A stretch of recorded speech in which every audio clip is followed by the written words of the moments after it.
रेखा और सुनीता दोनों में गहरी दोस्ती थी। रेखा की शादी एक संपन्न परिवार में हो जाती है, वहीं सुनीता की शादी एक मिडिल क्लास फैमिली में हो जाती है। एक दिन सुनीता रेखा से मिलने आती है। रेखा उसे बहुत प्यार से गले लगा कर मिलती है और दोनों काफ़ी देर तक गप्पे मारती हैं। कुछ देर बाद बात करने के बाद रेखा को लगता है कि सुनीता कुछ परेशान है। रेखा ने कहा, सुनीता क्या बात है, मैं देख रही हूँ पहले की तरह खुलकर बात नहीं कर पा रही है, कोई परेशानी है क्या? सुनीता बोली, बहन मैं तेरे पास एक काम से आई थी। मुझे अपने बेटे का एडमिशन कराना है, लेकिन पैसे कम पड़ गए हैं। क्या तू मुझे 10,000 रुपये दे सकती है? मैं जल्द ही वापस कर दूंगी। रेखा ने कहा, बस इतनी सी बात, इसमें इतना परेशान होने की क्या ज़रूरत है? तू बैठ, मैं आती हूँ। कुछ देर बाद रेखा पैसे लेकर आती है और सुनीता के हाथ पर रख देती है। रेखा ने कहा, क्या तेरा बेटा मेरा बेटा नहीं है? ले पैसे और अच्छे से उसका एडमिशन करा, और हाँ, पैसे जब तेरे पास हो आराम से लौटा देना। सुनीता उसे धन्यवाद देकर चली जाती है। इस तरह कुछ समय बीत जाता है। इस बीच रेखा और सुनीता कई बार मिली, लेकिन पैसों को लेकर कोई बात नहीं हुई। एक दिन रेखा के पति को कुछ पैसों की ज़रूरत थी। उसके पति दिनेश ने कहा, रेखा, वो तुम्हारे पास 10,000 रुपये थे, वो देना, आज बैंक बंद है और मुझे किसी को पैसे देने हैं। रेखा बोली, जी वो तो मैंने अपनी सहेली सुनीता को उधार दे दिए हैं, उसने कहा था जल्दी लौटा देगी। अच्छा, कोई बात नहीं, लेकिन क्या तुम्हें लगता है वो पैसे वापस करेगी? आप ऐसी बात क्यों कर रहे हैं?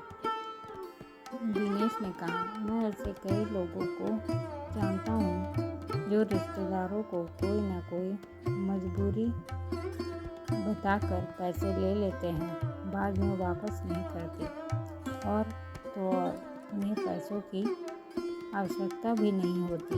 वे तो केवल अपनी मौज मस्ती के लिए उधार लेते हैं। रेखा बोली, नहीं, ऐसा नहीं हो सकता।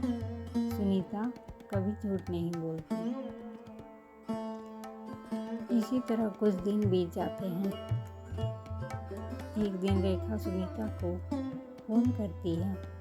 सुनीता ने कहा, कैसी हो रेखा, मैं हरिद्वार आई थी, 3-4 दिन में वापस आकर तुमसे बात करती हूँ। रेखा के मन में विचार आया, कहीं मेरे पति सही तो नहीं कर रहे थे।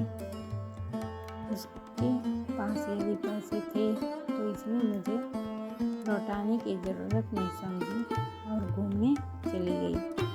अब तो इसका जब भी फ़ोन आएगा मैं सीधे सीधे पैसे मांग लूँगी। कुछ दिन और बीत जाते हैं, लेकिन सुनीता का फ़ोन नहीं आता।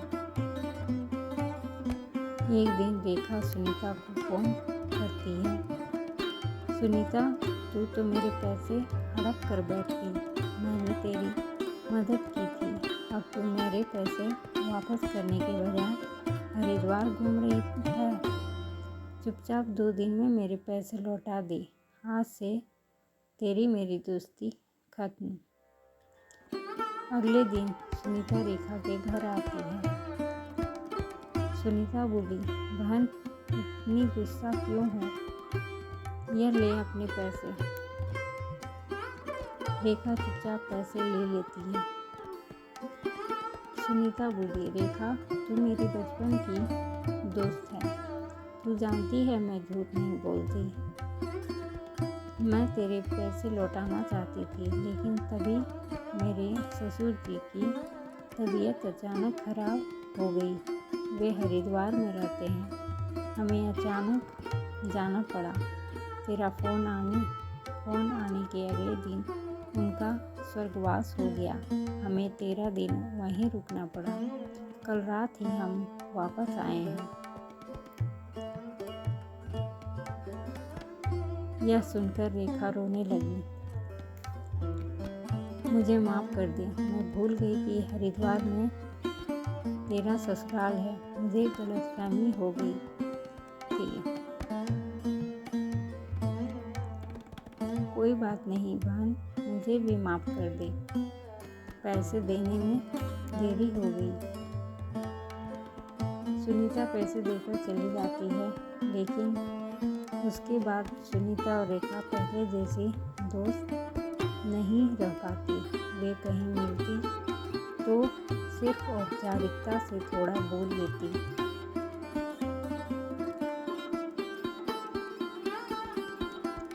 एक गलतफहमी ने उनके रिश्ते में हमेशा के लिए दरार डाल दी।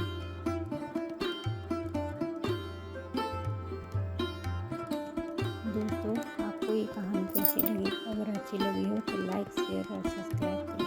धन्यवाद।